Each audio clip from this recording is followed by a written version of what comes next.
आपका बहुत बहुत धन्यवाद जितने महत्वपूर्ण वक्फ संशोधन विधेयक पर मुझे बोलने का अवसर दिया है।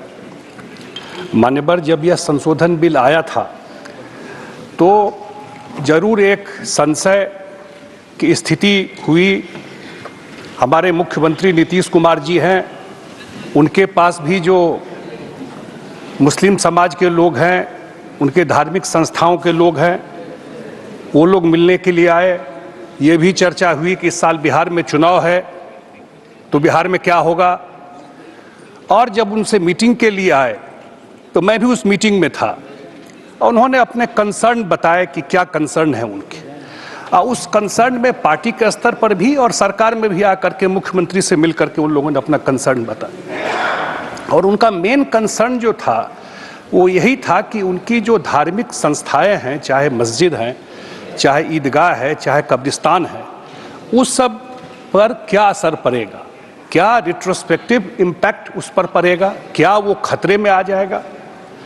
और जो हमारे जेपीसी में मेंबर थे उन्होंने भी जाकर के ये बात रखी। कल आदरणीय गृह मंत्री जी का भाषण हुआ लोकसभा में और मैं धन्यवाद देता हूं कि ये जो एक गलतफहमी, भ्रांतियां फैलाई जा रही थी कि आपका मस्जिद, आपका ईदगाह, आपका कब्रिस्तान के ऊपर खतरा हो जाएगा, कल बात बिल्कुल साफ हो गई। कल रात से ही या आज सुबह से ही जो खास करके मुस्लिम समुदाय के लोग हैं, उन्होंने कहा कि इस भाषण सुनने के बाद उन लोगों को यही लग रहा था, उनके बीच में यही फैलाया जा रहा था, जैसे कल बताया उन्होंने सीए को लेकर के, उनके बीच में यही फैलाया जा रहा था कि आपके जितने इदारे हैं, जितने आपके मस्जिद हैं, क्योंकि बिहार में बिहार सरकार ने और हमारे मुख्यमंत्री ने पिछले 19 साल में बहुत सारे कब्रिस्तान की घेराबंदी की है। हजारों कब्रिस्तान की घेराबंदी सरकार के द्वारा किया गया और कहा उन लोगों ने कि आपने जो ये काम किया है उसी पर खतरा आने वाला है।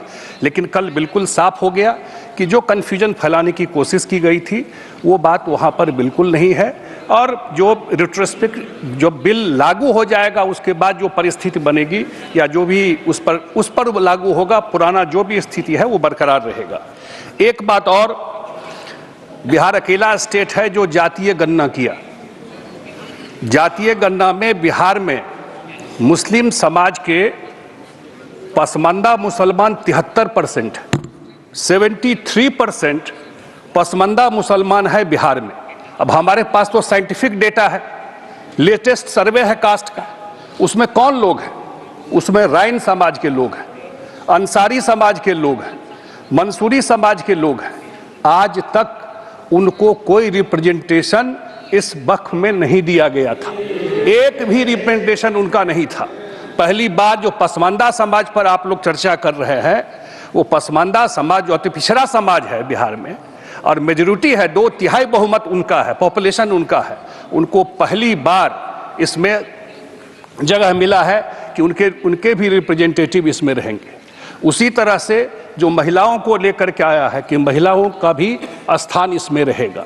तो मुझे लगता है कि बहुत ही प्रोग्रेसिव, और ख़ास करके मैं तो जिस एरिया से आता हूँ, मुझे आज ही किसी ने फ़ोन किया कि इतना सारा case as a political representative हम लोगों के पास आता है, क्योंकि वक्फ से रिलेटेड जो डिस्प्यूट होता है आपस में, और ख़ास करके जिस एरिया से मैं आता हूँ वहाँ पर मैक्सिमम डिस्प्यूट होता है जो आपस में प्रॉपर्टी आया उसको लोग बेच खाते हैं, दुकान का 90% किराया खा जाते हैं और जो एक्चुअल पर्पस है उसका चैरिटी का वो ज़मीन तक नहीं पहुंचता है। मुझे लगता है कि निश्चित रूप से कि इसके बिल के आने से, इसमें जो सुधार हुआ है, इस बिल के आने से निश्चित रूप से जो जिस पर्पस के लिए लोग चैरिटी, दान, वक्फ करते हैं वो सही लोगों को, खास करके पसमानदा पे आप लोग सब बात कर रहे हैं। इतनी खुशी है पसमानदा समाज में, आज जितना फोन हम लोगों को आ रहा है, उन लोगों को लग रहा है कि अब एक्चुअल में प्रधानमंत्री जी जो बोलते हैं उनको इस वक्फ के थ्रू उनका जो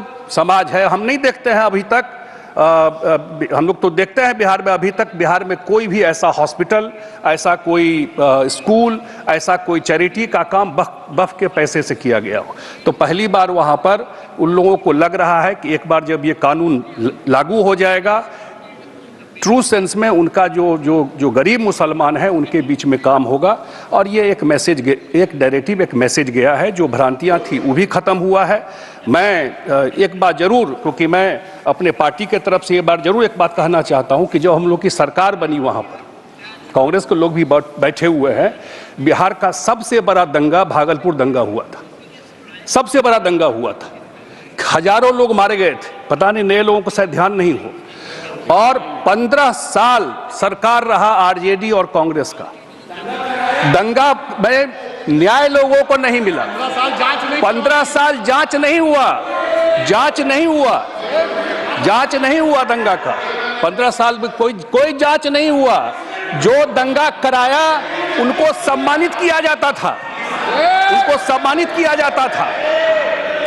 और जब हमारी सरकार आई 2006 में कमीशन बैठा करके जो दंगा करने वाले लोग थे उनको पनिशमेंट दिया किया गया और उनको मुस्लिम समाज के लोगों को उनको माननीय सदस्य संजय जी। अच्छा, हाशिमपुरा मलियाना संजय जी आप बोलिए। और मनोज झा जी और उनको सजा दिलवाई, हमारे सरकार में सजा दिलवाई और सजा ही नहीं दिलवाई। जैसे 84 राइट में यहाँ सिख समुदाय को कंपनसेशन मिला, मंथली उनको पैसा मिलता है। इस सरकार जो एनडीए की सरकार नहीं दिया था, मोदी जी ने दिया। 84 राइट का भी मोदी जी ने दिया। वो अब जा करके जो वहां के समुदाय के लोग हैं उनको मिला है। कल सही में गृह मंत्री जी ने जो एक वीडियो का कोट किया था, जो हमारे पूर्व के मुख्यमंत्री बिहार के रहे, उन्हीं का लोकसभा में बयान है, उन्हीं का लोकसभा में बयान है। कैसे उन्होंने वहां कैसे उन्होंने कहा कि एक कठोर कानून लाने की जरूरत है, जिस हिसाब से वहां पर लोग वक्त पे कब्जा किया हुआ था। तो मैं तो मुझे यही उनके द्वारा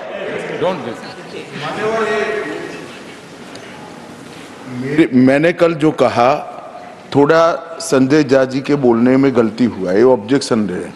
संजय झा जी वो रिकॉर्ड पर लोकसभा में दिया गया श्री लालू प्रसाद यादव का बयान है जो लोकसभा के दस्तावेज में उत्पन्न है। अब आप क्या इसको कॉन्ट्राडिक्ट कर रहे हो? अरे मगर ये बोले हैं या नहीं बोले हैं? ये बोले हैं या नहीं बोले हैं?